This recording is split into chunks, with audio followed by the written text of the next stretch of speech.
లలిత exchange Utsav. పాత నగల అదే బరువుకి కొత్త నగలు తీసుకో. నగల ప్రైస్ లో 20% ఆదా చేసుకోవచ్చు. అర్థం చేసుకుంటారు. ఇటువంటి చంద్రబాబు నాయుడిని ఈ రాష్ట్ర ప్రజలు తెలంగాణలో పూర్తిగా నిర్మూలించారు. ఆంధ్ర రాష్ట్ర ప్రజలు కూడా 2024లో నిర్మించడానికి సిద్ధంగా ఉన్నారు.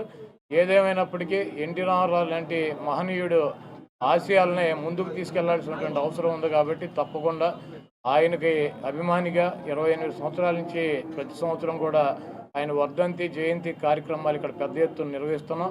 ఇక ముందు కూడా నిర్వహిస్తాం. ఇటువంటి గుంటనక్కల్ని ఈ రాష్ట్ర ప్రజలు నమ్మొద్దని చెప్పి వారిని తుదముట్టించాలని చెప్పి కోరుతున్నాం. చంద్రబాబు రా కథలు రా కార్యక్రమం గుడివాడలో పెడుతున్నారు. ఇవాళ మీ మీద ఆరోపణలు ఖచ్చితంగా చేసే అవకాశం ఉంది. చంద్రబాబుని రా కథలు రా అని చెప్పి సుప్రీంకోర్టు మన 3 రోజుల నాడు చెప్పింది రాజమండ్రి జైలుకి. ఆయనేమో రా కథలు రా అని చెప్పి ప్రజలను పిలుస్తున్నాడు. ఆయనేమో కోర్టులో రా కదలి వెళ్ళు సెంట్రల్ జైలుకి. ఈ నక్క జిత్తులు కన్ను పని చేయట్లేదు, కిడ్నీ పని చేయట్లేదు, గోళీ ఓడిపోయింది, ఇటువంటి సొల్లు కబుర్లు చెప్పకుండా నువ్వు చేసినటువంటి 420 కార్యక్రమాలకి రా కదలరా అని చెప్పి రాజమండ్రి సెంట్రల్ జైలు ఈయనకి ఆహ్వానం పలుకుతుంది. త్వరలో కూడా వెళ్తాడు.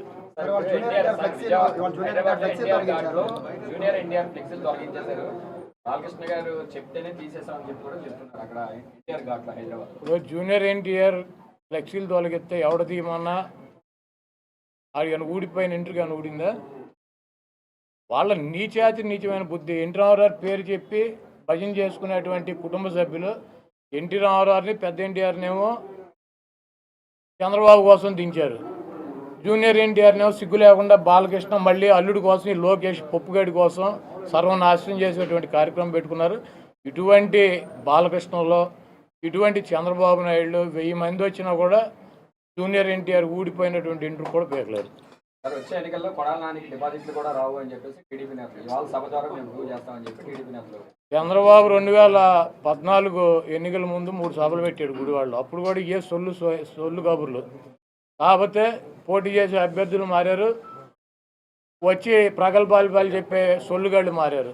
2019 ఎన్నికల్లో కూడా కొడాల నానికి డిపాజిట్ లేకుండా చేస్తానని 3 మీటింగులు పెట్టి ఇటువంటి సొల్లు కబుర్లు, ఈ సొల్లు నా కొడుకులు సొల్లు పోరానని చెప్పారు. మళ్ళీ 2024 వచ్చింది, మళ్ళీ అభ్యర్థులు మారారు, మళ్ళీ మాట్లాడేవాళ్ళు మారారు. ఈ గుంటనక్క మాత్రం వీడు ఎట్టాగా ఉన్నాడు. ఇప్పుడు 2 మీటింగులు అయినాయి, ఇది 3వ మీటింగ్ పెడతాడు. ఎన్నికల్లోపు నా ఊడిపోయిన ఇంటర్ కూడా పేర్లేరు. కృష్ణా జిల్లాలో వైసీపీ ఖాళీ అయిపోతుందని కూడా చెప్తున్నారు సార్. జాయినింగ్స్ వరుసగా ఉన్నాయి, ఎక్కడ పెట్టుకోవాలో కూడా మాకు తెలియట్లేదు. ఎక్కడో పెట్టుకోమనండి. బాబు కొడుకులు 2 పుస్తకాలు పెట్టుకుంటారు కదా, ఎర్ర బుక్కులు, అక్కడ పెట్టుకోమనండి. బాబు కొడుకులు ఎర్ర బుక్కునే చించి తోసుకోమని చెప్పి. ఈరోజు జనవరి 18 నందమూరి తారక రామారావు గారు పరమపదించినటువంటి రోజు. నందమూరి తారక రామారావు గారు అన్నది ఒక వ్యక్తి కాదు, ఒక ప్రపంచం. వారు చలనచిత్ర రంగాన్ని ఏలడం మాత్రమే కాకుండా అనితర సాధ్యమైనటువంటి పాత్రల్లో జీవించి అని ఎందుకంటున్నానంటే నేటికి సైతం రాముడన్నా కృష్ణుడన్న అందరి కళ్ళ ముందు కూడా సాక్షాత్కరించేది ఆ నందమూరి తారక రాముని రూపం. అది మాత్రమే కాకుండా చిరంజీవులు లాంటి సినిమాల్లో ఎవరూ కూడా సాహసించినటువంటి పాత్రలు వారు పోషించి నటించి అని చెప్పి నేను ఇందాక అన్నట్టుగా తెలుగు కళామ తల్లి ముద్దు బిడ్డగా ఆ కళామ తల్లి ఆశీర్వాదాలు అందుకున్నటువంటి వారు. అది మాత్రమే కాకుండా వారు ప్రజా జీవితంలోకి వచ్చిన పిమ్మట సంక్షేమం అన్న పదానికి నిజమైన నిర్వచనం పలికినటువంటి వారు నందమూరి తారక రామారావు గారు. అన్నదో జలదశ్చైవ ఆతురస్య చికిత్సక త్రయస్తే స్వర్గ మాయాంతి వినా యజ్ఞేన భారత అన్నారు పంతలు. అంటే ఆకలితో ఉన్నవారికి పట్టెడు అన్నం పెట్టిన, దాహంతో ఉన్న వారి దాహార్తిని తీర్చిన, అటువంటి వారికి స్వర్గద్వారాలు ఎల్లప్పుడూ తెరిచే ఉంటాయి అని చెప్పి పెద్దలు చెప్పినటువంటి మాట. వారు ముఖ్యమంత్రి అయినటువంటి సందర్భంలో ఆకలితో అలమటిస్తున్నటువంటి ఎందరో పేదలకి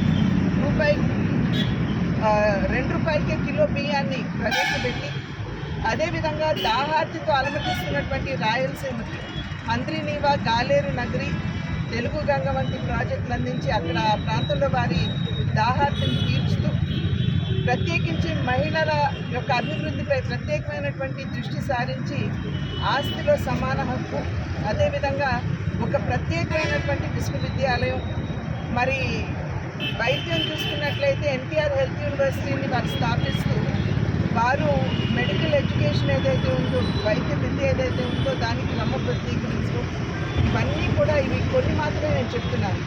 అదేవిధంగా మరి మన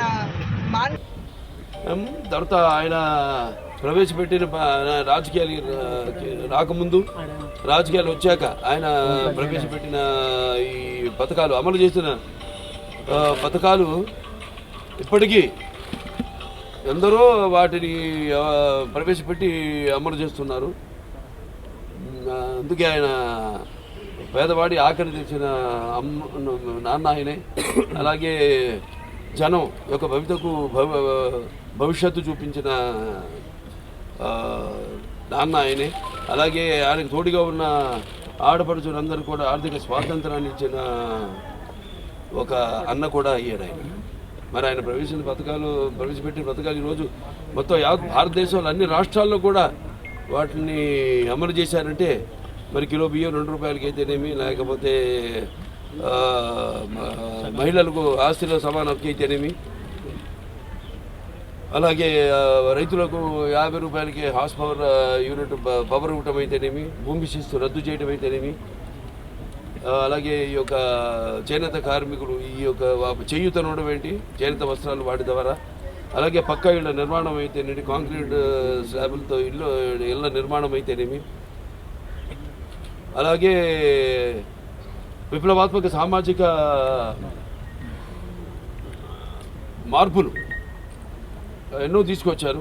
దాంట్లో ముఖ్యమైనది తెలంగాణలో పటేల్ పటవారీ వ్యవస్థను రద్దు చేయడం, అలాగే ఈ మాండలిక వ్యవస్థను స్థాపించడం. అప్పటికి 330 తాలూకాలు, అవి 1104 మండలాలుగా చేసి ప్రజల వద్దకు పాలన తీసుకెళ్ళేటట్టు ఆయన మండలాల వ్యవస్థను స్థాపించడం. అలాగే ఈ సహకార వ్యవస్థ ద్వారా సింగిల్ విండో సిస్టమ్, రైతులందరూ కూడా కావాల్సినవన్నీ కూడా ఒకే చోట లభించేటట్టు. అలాగే తెలుగు గ్రామీణ పథకం తెలుగు గ్రామీణ క్రాంతి పథకం కింద ఈ గ్రామాల యొక్క సర్వతోముఖ అభివృద్ధికి అయితేనేమి, అలాగే మొట్టమొదటి మహిళా విశ్వవిద్యాలయం అయితేనేమి, లేకపోతే ఈ ఎన్టీఆర్ ఆరోగ్య వైద్య విశ్వవిద్యాలయం అయితేనేమి, లేకపోతే అలాగే గురుకుల విద్యా విధానం అయితేనేమి, ఆశ్రమ పాఠశాలలు అయితేనేమి, ఈ యొక్క సంక్షేమ హాస్టల్స్ అయితేనేమి, అలాగే క్యాపిటేషన్ ఫీజు రద్దు చేయడం, పేదల వద్దకు చదువులు తీసుకురావడం, ఉన్నతమైన చదువులు తీసుకురావడం, అలాగే ఈ జోగిని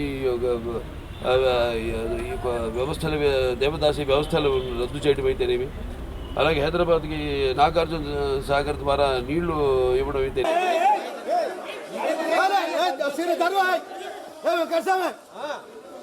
అలా జరగదు.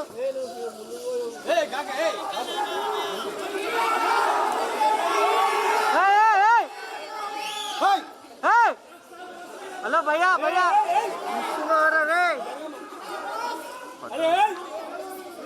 భయ్యా సెల్ ఫోన్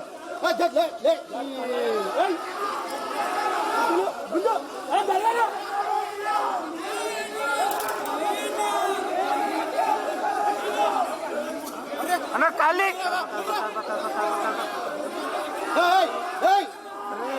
లైన్లో ఉంది బాబు. అరే రే రే ఇగో ఇగో నిర్మా అది పెట్టేసా లోగో పెట్టి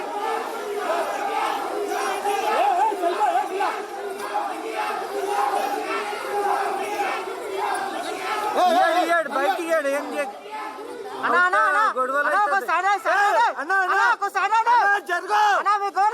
అరే ముందున్న జరుగునారే భయ్యా.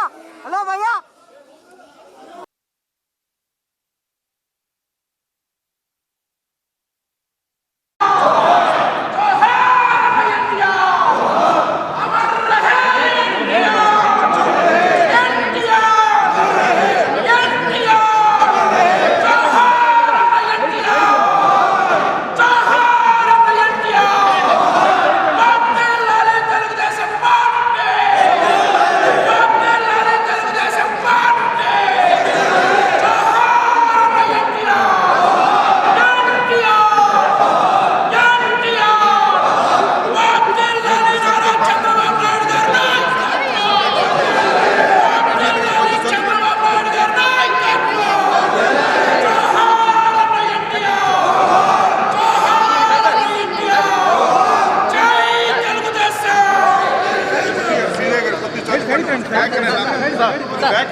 మా కొంచెం యూ షేప్కి వెళ్ళండి ప్లీజ్.